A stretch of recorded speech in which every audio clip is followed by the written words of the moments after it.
자, 우리 뭐까지 봤죠? 확약까지 봤고, 그 다음에 이제 행정계획 보도록 할게요. 행정계획. 자, 행정계획 보도록 하겠습니다. 여러분, 행정계획이라는 말도, 계획이라는 말도 계획을 세웠다가 안 지킬 수도 있고, 그럴 수 있는 거 아니겠습니까? 그렇죠? 그래서 계획 자체가, 처분성이 있을 수도 있고, 없을 수도 있는 거다라는 느낌을 가지고 계시고, 그 다음에 여러분, 재량은 계획이 넓을까요? 아니면 일반적인 처분이 넓을까요? 계획이 넓을 수밖에 없습니다. 그래서 우리가 계획에 따른 재량을 계획 재량이라고 따로 불러요. 그 이유는 훨씬 더 넓은 범위의 재량권이 주어지기 때문에, 보장되기 때문에 그렇습니다. 아시겠죠? 자, 1번부터 한번 또 같이 볼게요. 1번. 국토의 계획 및 이용에 관한 법률에 따른 도시 기본 계획. 뭐가 보여야 돼요? 기본이 보여야 돼, 기본.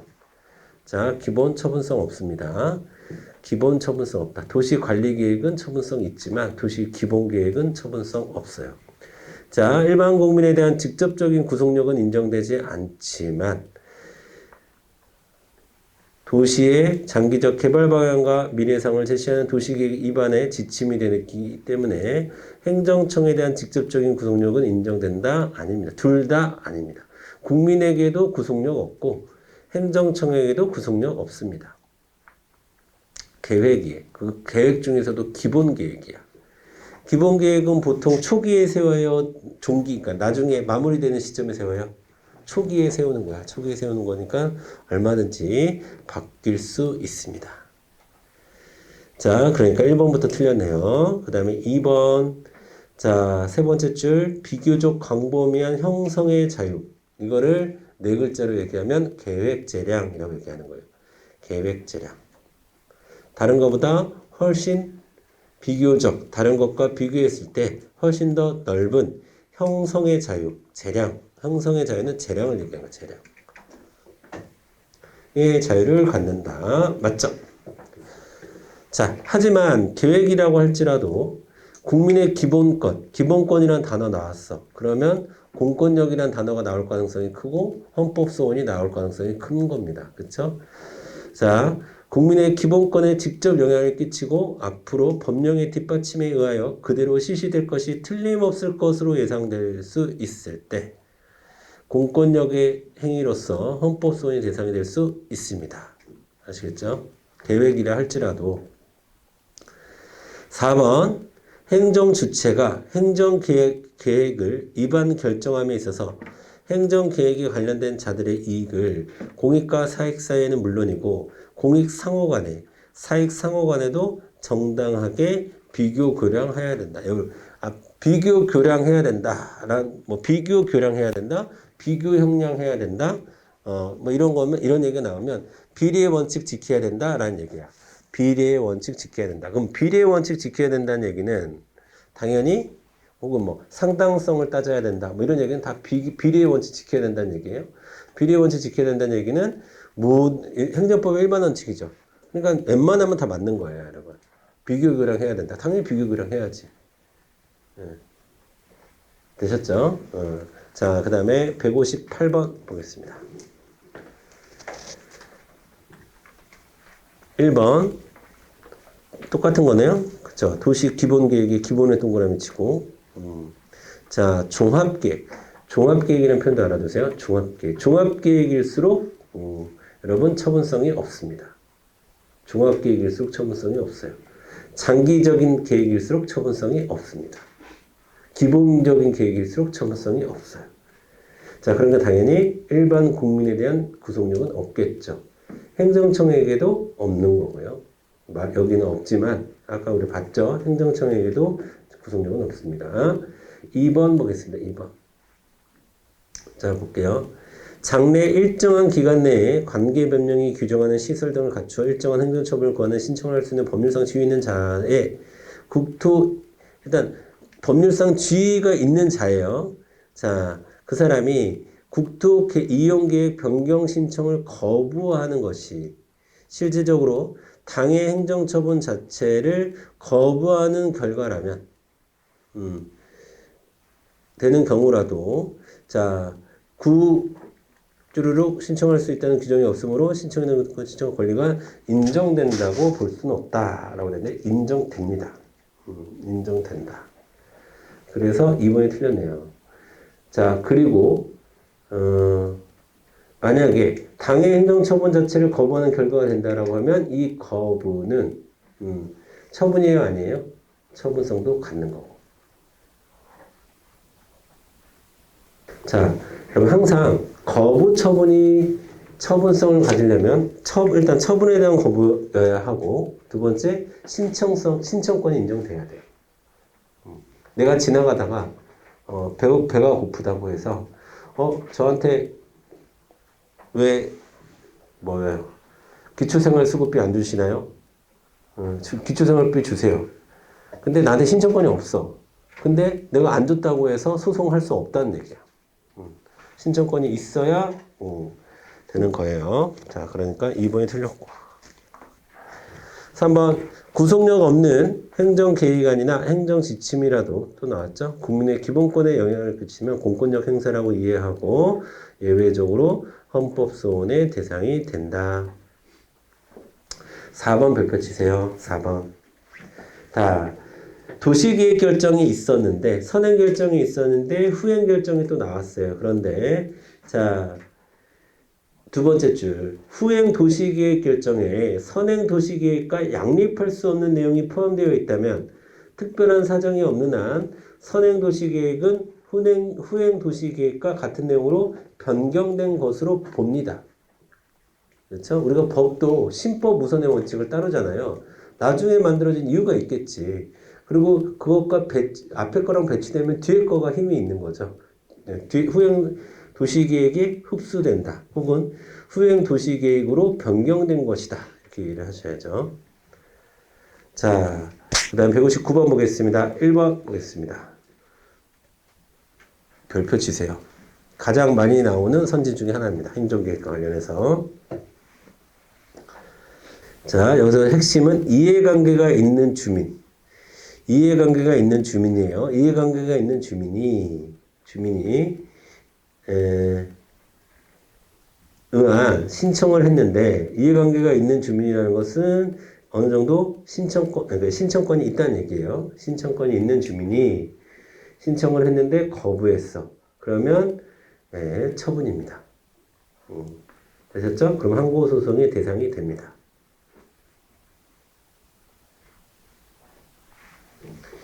2번 보겠습니다. 2번 행정절차법은 행정계획의 절차상 통제 방법으로 관계행정기관과의 협의와 주민, 이해관계인의 참여에 관한 일반적인 규정을 두고 있지 않아서 비판을 받고 있습니다. 자, 우리 아까 외웠었죠? 처신, 예예, 지도. 이 5가지 빼고는 처분, 신고, 입법예고, 행정예고, 행정지도 빼고는 행정절차법에 없다. 행정계획도 없다. 그런데 행정계획은 특히 비판을 많이 받고 있어요.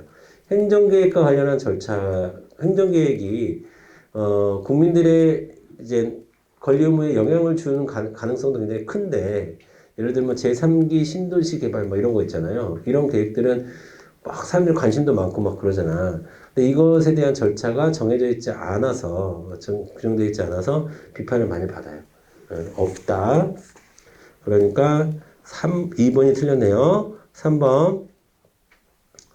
자, 행정주체가 행정계획을 결정함에 있어서 이익형량을 전혀 하지 않았거나 이익형량을 해야 되는 대상을 빠뜨렸거나 아니면 이익형량을 하긴 했는데 정당성과 객관성을 갖추지 못했거나 하면 위법한 겁니다. 3번 별표. 3번도 많이 나오는 거죠. 세 가지 경우의 수를 여러분 다 생각하셔야 돼요. 읽으면서. 이익형량이라는 거랑 아까 얘기했던 비교교량 이런 거랑 똑같은 말이에요. 자, 이익형량을 하지 않았거나 아니면 빠뜨렸거나 아니면 정당성과 객관성이 결여된 경우에는 위법하다. 4번. 구속력 없는 행정계획안이라도 국민의 기본권에 직접적으로 영향을 끼치고 법령의 뒷받침에 의하여 자 중요한 말이에요. 그대로 실시될 것이 틀림없을 것으로 예상되는 경우에는 헌법 소원이 대상이 된다. 일단 기본권 나왔으니까 거기다가 실시될 것이 틀림없어요. 그럼 공권력으로서 인정이 가능하겠죠? 헌법 소원 대상이 됩니다.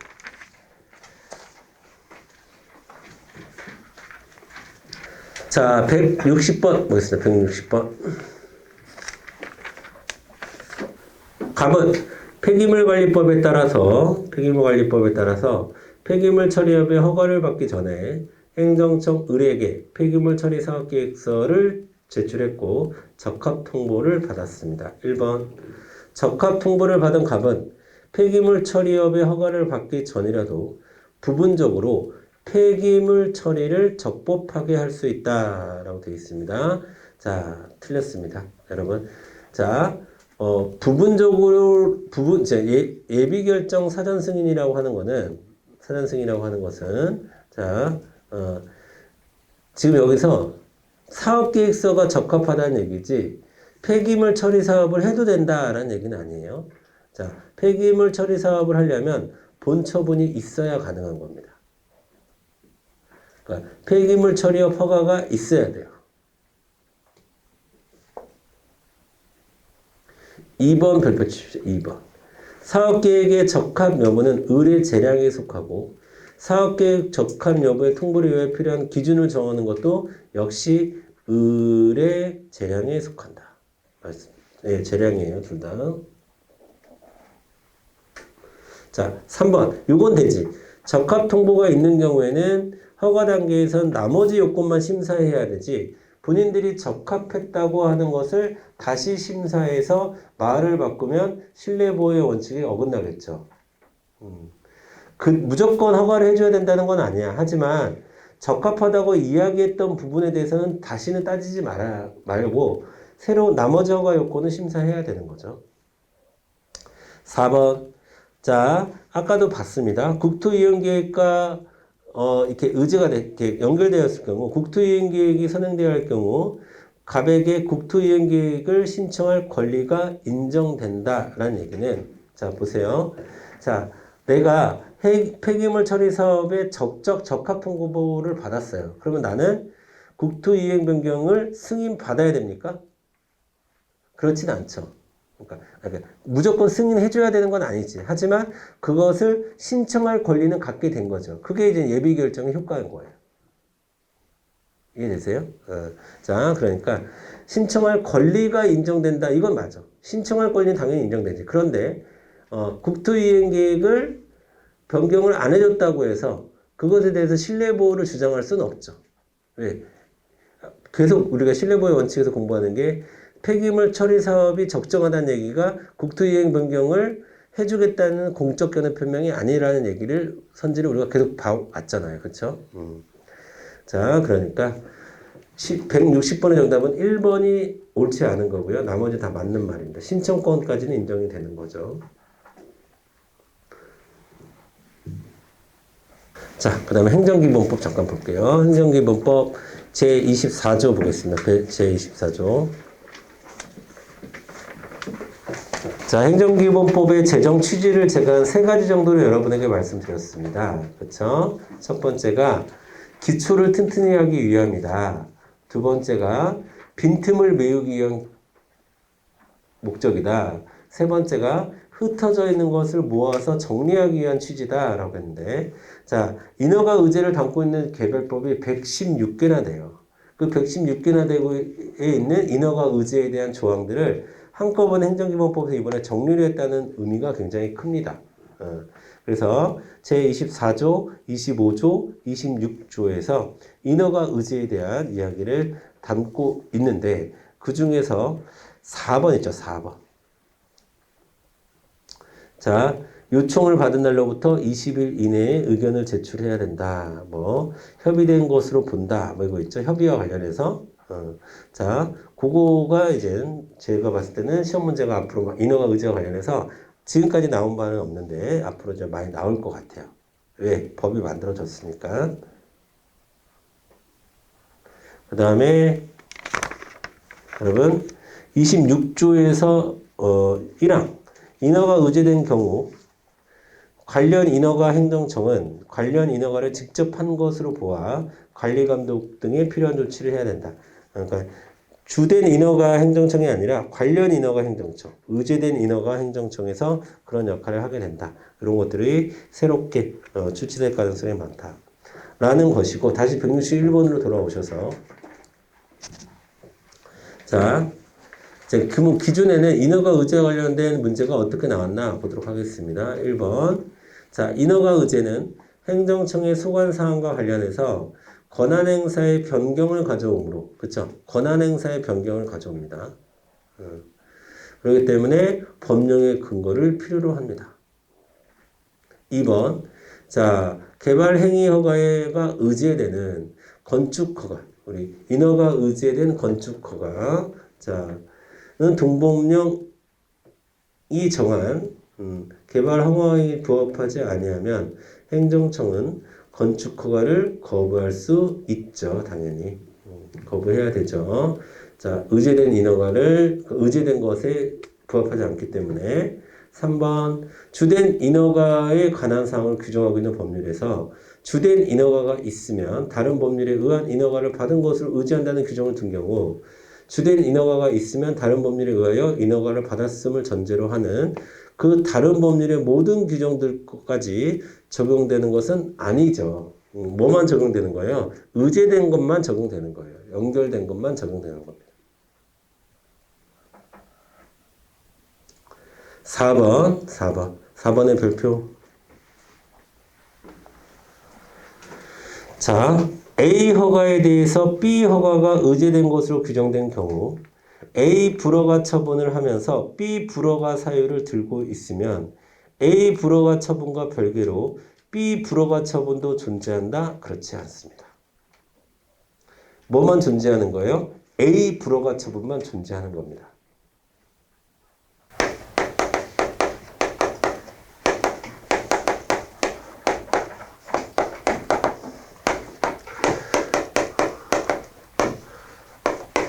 앞서 우리가 2번에서 봤던 선지를 보면 이게 주된 인허가죠. 그렇죠? 이게 의제된 인허가입니다. 보면 자, 여기서 불허가 처분이 나왔어요. 자, 그거면 이게 지금 A야. 이게 B고. 그러면 A 요거만 불허가 처분한 거예요. 요거만.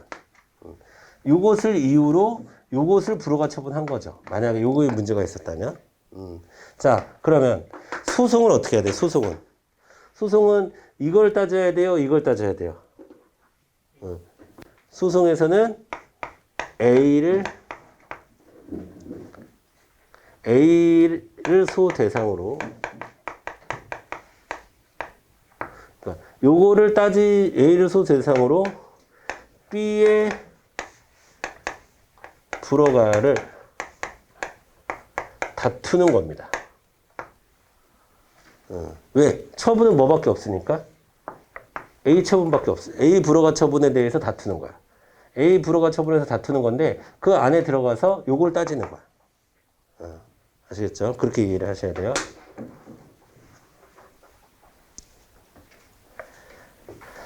그 다음에 162번 가겠습니다. 162번.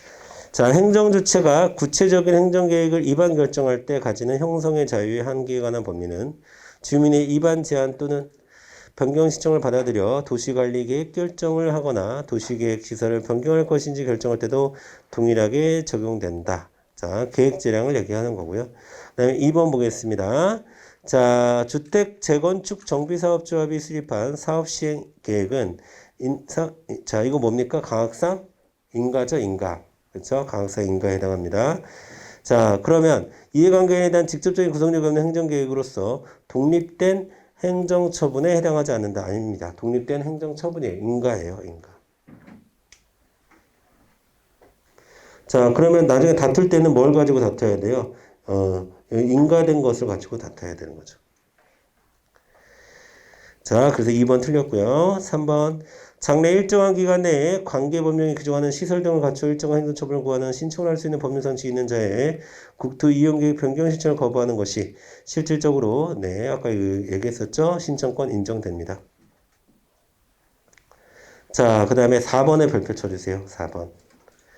자, 장기 미집행 도시계획 시설 결정에 실효 제도에 의해서 개인의 재산권이 보호되는 것은 입법자가 새로운 제도를 마련함에 따라 얻게 되는 법률에 기한 권리일 뿐인 것이지 헌법상 재산권으로부터 당연히 도출되는 것은 아니다.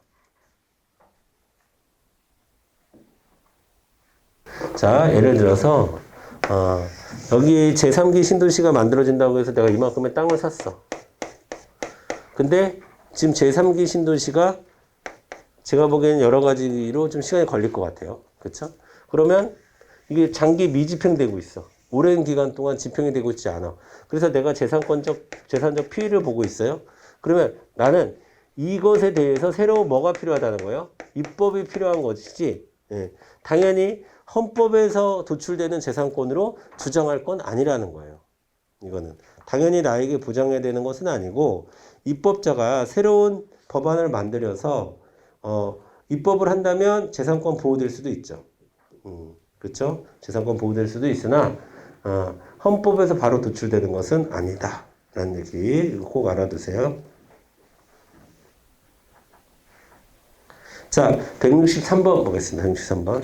신고와 수리에 대한 설명으로 옳지 않은 것은 자, 1번 보겠습니다. 다른 법령에 의한 인허가가 의제되지 않은 일반적인 건축 신고는 자기완결적 신고이므로 맞죠? 즉 수리 요하지 않는 신고입니다.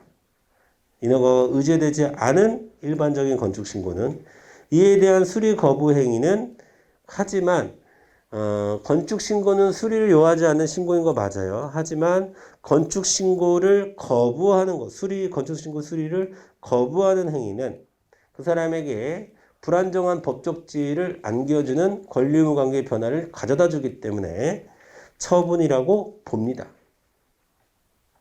1번이 틀렸네요. 이거는 뭐 우리가 앞서서도 여러 번 했던 부분이고요. 그 다음에 2번 보겠습니다. 자, 의제된 건축 신고, 수리 요하는 신고입니다.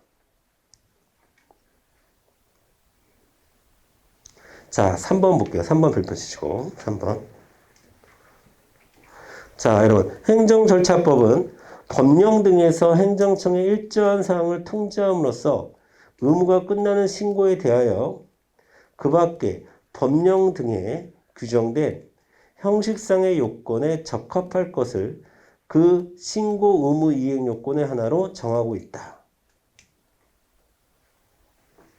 자, 여러분들은 형식상의 요건에 밑줄 그으시면 되겠습니다. 형식상의 요건. 자, 일단 여러분들이 이해를 하셔야 되는 것은 자, 여러분 행정절차법에서 규정하고 있는 신고는 수리 요하지 않는 신고예요. 수리 요하지 않는 신고인데 수리 요하지 않는 신고에서는 형식적인 요건만 정해지면 되는 겁니다. 형식적인 요건만 정해지면 되는 거고 자 그래서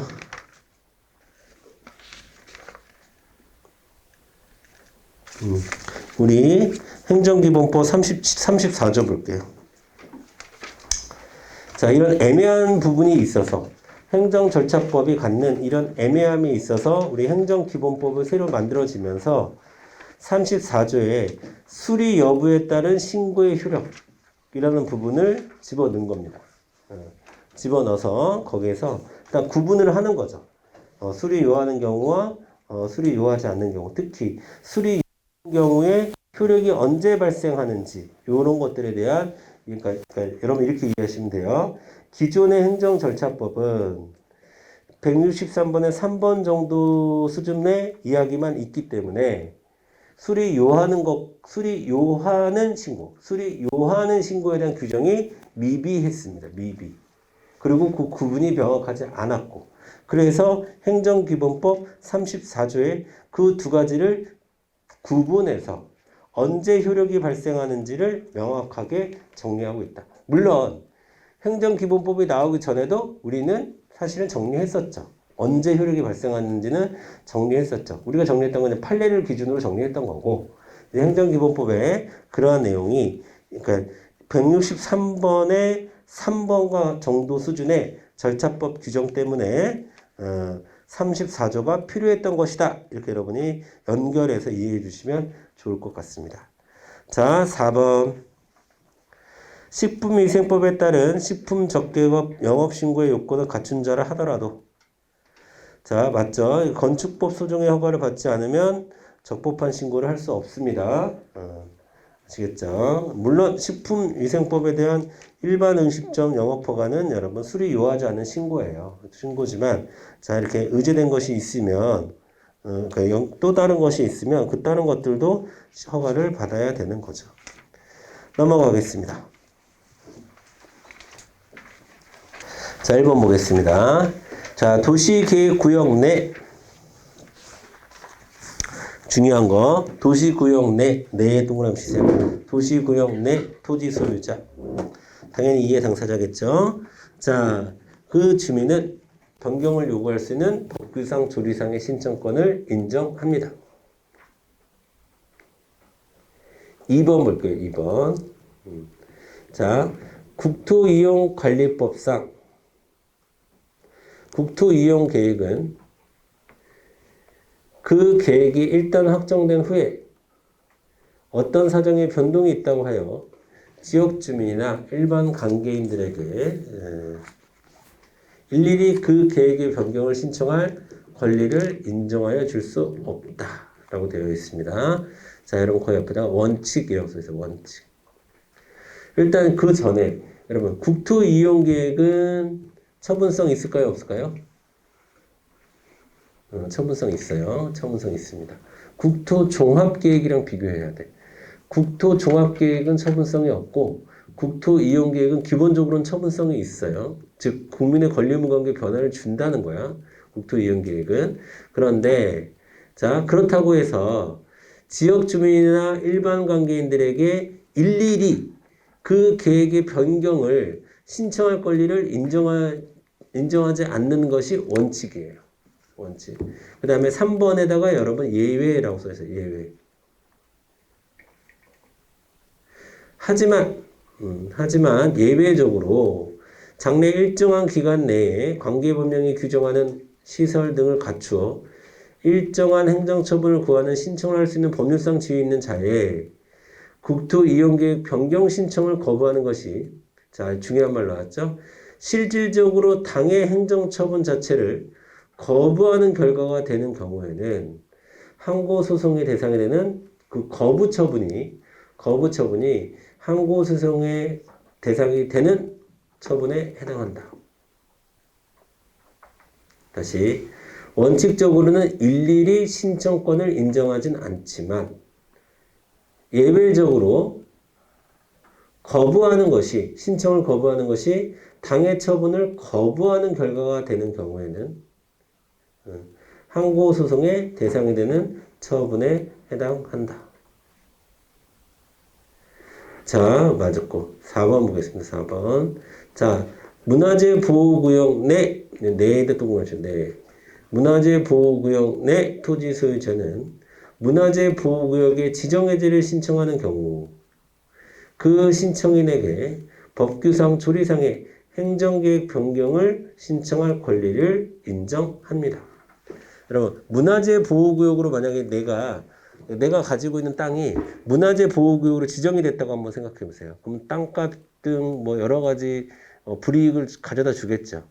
그렇기 때문에 그 사람은 지정 해제를 신청할 수 있습니다. 신청할 수 있고 그 신청할 수 있는 권리를 만약 그거를 인정하지 않는다면 거의 이제 우리나라는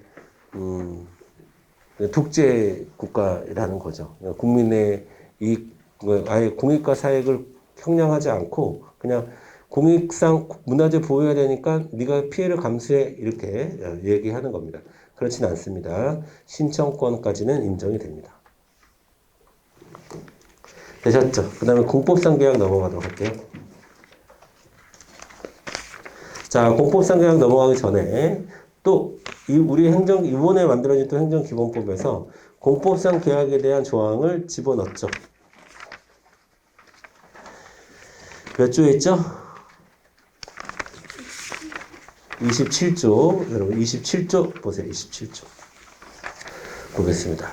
행정청은 법령 등을 위반하지 아니하는 범위에서 행정 목적을 달성하기 위해서 필요한 경우에는 공법상 법률관계에 의한 계약을 체결할 수 있는데 이때 계약서를 작성해야 된대요. 특이하죠? 서면 계약만 됩니다. 일반적인 계약은 구두 계약도 가능한데 공법상 계약은 계약서가 꼭 있어야 한다. 2번. 자, 사법상 계약과는 다르게 공법상 계약을 할 때는 뭐까지 고려해야 됩니까? 공공성과 제3자의 이해관계까지 고려해야 된다. 라는 것이 이번 행정기본법에 들어와 있으니까 앞으로 그러한 내용이 공법상 계약과 관련해서는 자주 출제될 것이다. 라고 예측할 수 있겠습니다. 자, 그 다음에 165번 볼게요. 자, 1번 보겠습니다. 행정청이 자신과 상대방 사이의 법률관계를 일방적인 의사표시로 종료시켰다 하더라도 곧바로 그 의사표시가 행정청으로서 공권력을 행사하는 행정청으로 단정할 수는 없고요. 관계법령이 상대방의 법률관계에 관하여 구체적으로 어떻게 규정하고 있는지에 따라서 개별적으로 판단해야 된다라고 되어 있습니다. 즉 해당 행위가 공법상 계약인지 아니면 처분인지에 대해서는 따져봐야 된다라는 얘기예요. 개별적으로 판단해야 된다라는 얘기입니다. 자, 뭐 예를 들어서 여러분 그래서 지방 계약직 공무원 같은 경우에 그렇죠? 계약직 공무원 같은 경우에 채용 계약을 해지할 때 일방적으로 해지한다고 하더라도 항고 소송으로 갈 수는 없죠. 당사자 소송으로 가야 되는 공법상 계약이죠. 그런 거 얘기하는 거예요. 2번 보겠습니다. 2번 나왔네요. 2번 좀 따는 거네. 자, 볼게요. 채용계약상 특별한 약정이 없는 한 지방계약직 공무원의 지방공무원법, 지방공무원법 징계소청 규정에 정한 징계 절차에 의하지 않고서는 보수를 삭감할 수 없다라고 되는데 맞습니다. 여러분, 채용계약 자체는 할 수 있어요. 채용계약 자체는 일방적인 해지가 가능한데 이랬는데 보수 삭감하는 거는 법적 근거가 필요하다라는 거예요. 징계 절차가 필요하다라는 겁니다. 징계 절차에 의해서 보수를 삭감할 수 있습니다. 그 다음에 3번 보겠습니다. 3번. 자, 이것도 많이 나오는 거죠. 중소기업 정보화 지원 사업. 중소기업 정보화 지원 사업의 협약을 해지하는 거 공법상 계약입니다. 그러니까 행정처분이라고 볼 수 없습니다. 자, 4번. 계약직 공무원의 채용계약 해지 나왔네. 그쵸? 이거는 처분이 아닙니다. 이것도 공법상 계약입니다. 때문에 행정절차법의 규정을 받지 않습니다. 됐죠? 그 다음에 그래서 판례를 하나하나 정리하시고 그래서 뭐 이런 것도 하나의 방법이에요. 이런 식의 공부를 할 때는 여러분들이 그 연습장이나 노트 같은 데다가 자, 공법상 계약을 했어? 그러면 공법상 계약하고 행정처분하고 구분하는 게 핵심이잖아. 만약 행정계획을 공부해. 행정계획을 공부하면 처분성 있고 없고가 핵심이잖아. 뭐 그런 것들을 일단 선을 하나 그어두고 여기다가 이제 넣어가면서 선지 읽으면서 하나하나씩 넣어가면서 제목만이라도 넣어가면서 그렇게 공부를 하시면 좋겠습니다. 자, 그다음 어차피 판례 싸움이니까 1번 보겠습니다. 공법상 근무관계 형성을 목적으로 채용계약의 체결 과정에 의사표시로 계약이 성립하지 아니한 경우 관계법령이 상대방의 법률관계에 관해 구체적으로 어떻게 규정하고 있느냐에 따라 의사표시가 그쵸 처분인지 공법상 계약인지 개별적으로 판단해야 된다. 그 개별적으로 판단해야 된다. 미치고 있고 개별적으로 잘 따져봐야 된다. 2번 행정처분과 구간 사이에 실제적 관련성이 있다고 볼 수 없는 경우 공무원이 이와 같은 공법상의 제한을 회피할 목적으로 이거는 뭐 부관에서 우리 공부했던 건데 그렇죠? 부관에서 자 사법상의 계약을 통해서 하는 것은 안 돼요. 즉 부당결부 금지 원칙이 적용되고 있는데 몰래 뒤에서 해서는 안 된다. 위법합니다. 맞는 말이고요. 그다음에 아까 지방 전문 계약직 공무원도 마찬가지고 전문직 공무원도 마찬가지고 공법상 계약에 해당합니다. 그래서 자 당사자 소송에 의해야 되고요. 4번. 자, 이것도 자주 나오는 거죠. BK21. 자, BK21은 처분이라고 봅니다. 해지 통보. BK21 협약 해지 통보 처분성 인정하죠. 행정행위라고 봅니다. 즉 항고소송으로 가야 돼요. 167번 가겠습니다. 167번. 자, 1번. 민법의 계약 해지 규정이 그대로 적용될 수 공급부상 계약이니까 민법의 내용이 그대로 적용될 수 없다. 맞는 얘기겠죠. 자, 맞는 얘기입니다. 자, 그 다음에 2번 행정절차법은 규율하고 있지 않죠. 3번 행정조치에 상대방이 계약상 의무를 이행하지 않는 경우라도 법률의 근거가 없으면 강제집행을 할 수 없습니다. 계약관계이기 때문에. 4번이 정답이겠네요. 4번이 공중보건의사 채용계약 해지 공법상 계약이죠. 항고소송의 대상이 되지 않습니다. 당사자 가야 되죠. 공법상 계약입니다. 공중보건의사.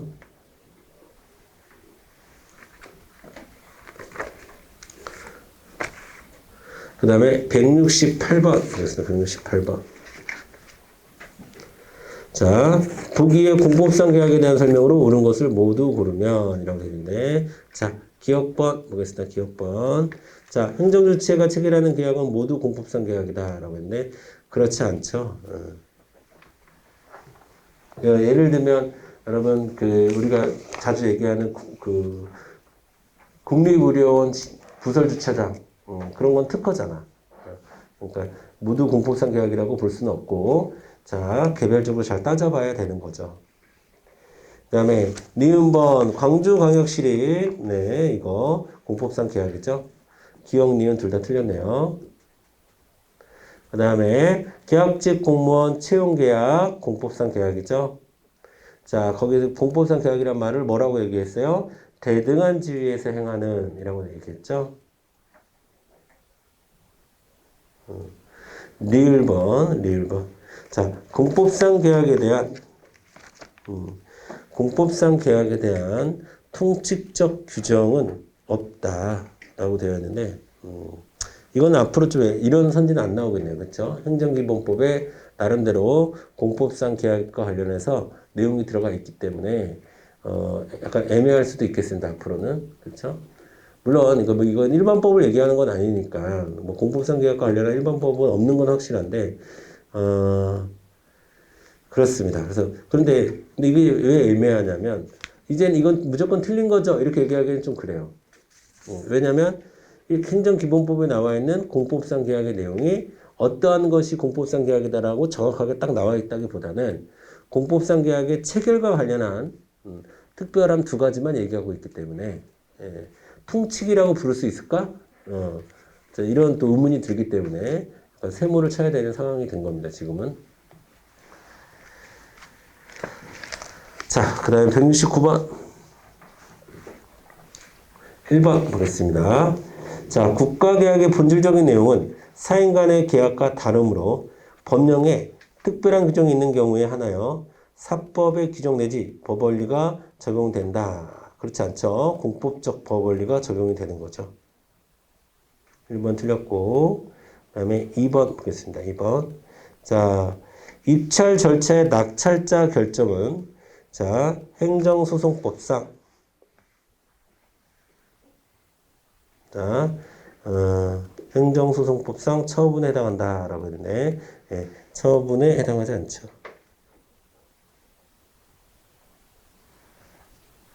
자, 이거는 이제 어떤 계약이냐, 어떤 입찰이냐에 따라서 이게 뭐 사법상 계약일 수도 있고 공법상 계약일 수도 있고 그럴 텐데 일단 기본은 처분이라고 보진 않습니다. 3번 보겠습니다. 자, 국가가 사인과의 계약을 체결할 때 자, 이에 따른 계약서를 따로 작성하는데 그 요건과 절차를 이행해야 된다. 일단 3번은 좋네요. 이번에 행정기본법에도 나와 있으니까 계약서를 따로 작성해야 되는 등 요건과 절차는 잘 이행해야 된다. 정답은 3번으로 가시면 되겠습니다. 자, 4번은 거꾸로 된 말이니까 이번 행정기본법에 나와 있듯이 계약서를 안 쓰면 안 돼요. 그 다음에 170번 보겠습니다. 170번. 1번 공중부원이 당사자 소송으로 갈 수 있죠. 당연히. 자, 공법상 계약이니까. 두 번째, 여러분 공법상 계약에도 법률 우위의 원칙은 적용되는 겁니다. 법률은 당연히 지켜져야 되는 거고요. 그 다음에 자 3번 계약직 공무원 채용계약 해지. 자 뭡니까? 처분 아니죠? 공법상 계약이기 때문에 절차법에 근거와 이유를 제시할 필요는 없습니다. 정답은 3번이고요. 4번 행정정은 공법상 계약의 상대방을 선정하고 계약 내용을 정할 때 공법상 계약의 공공성과 제3자 이해관계를 고려해야 된다라고 했는데, 자, 여러분 4번 선지는 그대로 지금 행정기본법 만들어진 다음에 갖고 온 거죠. 2021년도 기출이니까. 2021년도 기출인데 이거는 지금 우리가 방금 봤던 행정기본법의 27조 2항의 내용을 그대로 긁어가지고 시험 문제 낸 겁니다. 똑같아요. 한 글자도 틀리지 않아요. 선지랑 그 행정기본법 법령하고 한 글자도 틀리지 않습니다. 그래서 이렇게 새롭게 들어온 것은 행정기본법을 준해서 여러분이 공부하시면 되겠고, 네, 오늘 여기까지만 할게요. 여기까지만 하고 다음 시간에 171번부터